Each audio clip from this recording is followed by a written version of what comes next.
नमस्ते सभी को, मैं हूँ सृष्टि और आज हम भगवद गीता चैप्टर 2 के श्लोक 3 में आ गए हैं। रोज की तरह पहले संस्कृत में मैं श्लोक को पढ़ूंगी, फिर उसकी इंग्लिश ट्रांसलेशन को देखेंगे और मीनिंग को समझेंगे। तो चलिए शुरू करते हैं। क्लैब्यमस्मागम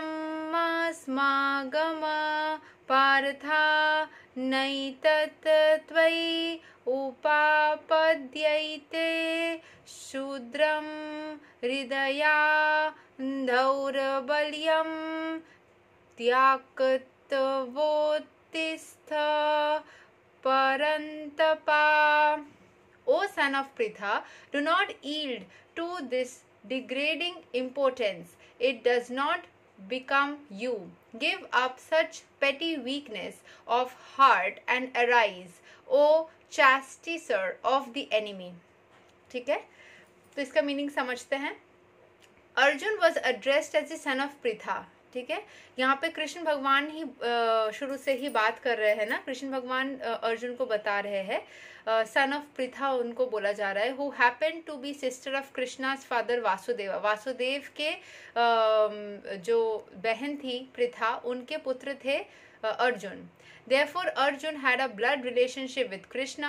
If the son of a Kshatriya declines to fight, he is a Kshatriya in name only. And if the son of Brahmana acts impiously, he is a Brahmana by name only. तो जिसका जो काम है वो अगर उस काम को उचित रूप से ना करे तो बस उसका नाम से ही वो बन जाता है. ब्राह्मण को पवित्रता के साथ में सारे काम करना चाहिए. जो क्षत्रिय है उनको युद्ध करने का काम करना चाहिए. जिसका जो काम है उनको वो करना होगा, नहीं तो वो नाम से ही बस क्षत्रिय या ब्राह्मण कहलाते हैं. बाकी लोगों के लिए भी सेम ही है. Arjun was the most intimate friend of Krishna and Krishna was directly guiding him on the chariot. But in spite of these credits, if Arjun abandoned the battle, he would be committing an infamous act.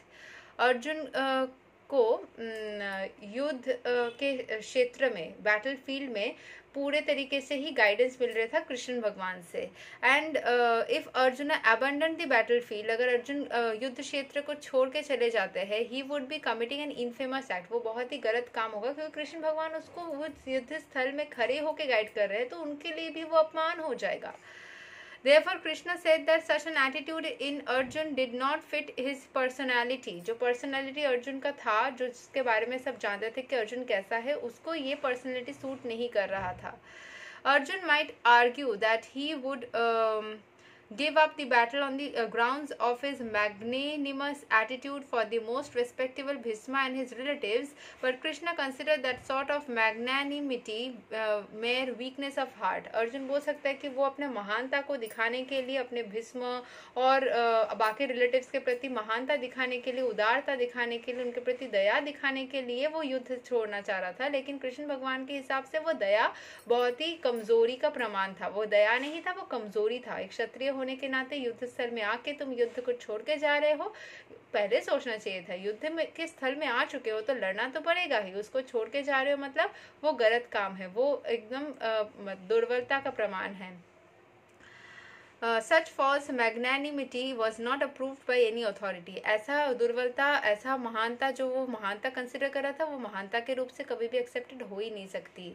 Therefore, such magnanimity or so-called non-violence should be given up by person like Arjun under the direct guidance of Krishna. ऐसा अगर वो सोच रहा है, अपने अंदर की कोई खराब एटीट्यूड है, आप सोच रहे हो कि नहीं मुझे अपने खराब एटीट्यूड के प्रति वायलेंस नहीं दिखानी है, नॉन वायलेंस मेंटेन करनी है, मुझे दयाशील होना है, तो उसका क्या मतलब? आपको खराब चीज को तो दूर करने के लिए खुद के अंदर वो तेजस्वी होना ही पड़ेगा, खुद के अंदर तेज लाना ही पड़ेगा, आपको लड़ना ही पड़ेगा, खुद के अंदर के खराब चीज को भगाना ही पड़ेगा. तो उसके लिए आप कहाँ से दया दिखा रहे हो? ये अप्रूव नहीं हो सकती, बेकार की बातें है, बेतुक की बातें हैं. तो यही चीज यहाँ पे समझाया जा रहा है कि जहाँ पे आपको लड़ने की जरूरत है वहां पे आपको लड़ना पड़ेगा. किसी की क्षति करने के लिए यहाँ पे आज की कलयुग में तो आप लड़ाई जाके करो, वो नहीं बोला जा रहा है कि आप जाके एक्चुअली तलवार लेके लड़ने जाओ. No, that is a different thing. बहुत मिसकंसेप्शंस है बोल के आज हम आचार्यों और बहुत सारे चीजें न्यूज में सुन पा रहे थे पिछले कुछ साल में शायद. लेकिन ये सब एकदम बेतुकी बातें हैं. आपको तलवार लेके या ऐसे छुरा लेके जाके कोई लड़ने नहीं बोल रहे, लेकिन अपने अंदर की जो खराब चीज़ है उसको भगाओ और जहाँ पे अपने लिए स्टैंड लेना है वहाँ पे स्टैंड लो एंड खुद की ग्राउंड को स्ट्रांगली होल्ड करो. उससे आपको झुकना नहीं है। तो यही चीज़ सिखाया जा रहा है कि आपको दुर्बलता नहीं दिखानी है, लड़ना नहीं है उसका कोई आप होता है ना कि जिसको बोलते हैं एक एक्सक्यूज़ देना, आप एक्सक्यूज़ नहीं दे सकते। आपको जहाँ पे लड़ना है, जहाँ पे स्टैंड लेना है, जहाँ पे ख़राब चीज़ को मिटाना है अपने अंदर से या अपने एनवायरनमेंट में, अपने आप को प्रसिद्ध करने के लिए अगर आपको कुछ स्टेप्स लेना पड़े तो आप लीजिए, लेकिन किसी का क्षति नहीं कीजिए आज के दुनिया में। लेकिन ऐसे करिए कि खुद को आप इंसाफ दिलाए। तो यही था आपका श्लोक 3 चैप्टर 2 का। कल या फिर नेक्स्ट वीडियो जब भी मैं अपलोड करूँ उसमें हम श्लोक 4 को देखेंगे। और आई होप आप लोग को अच्छा लग रहा होगा। ऐसे हम धीरे धीरे सारे चैप्टर्स को कवर करते रहेंगे। चलिए, तब तक के लिए हरे कृष्ण।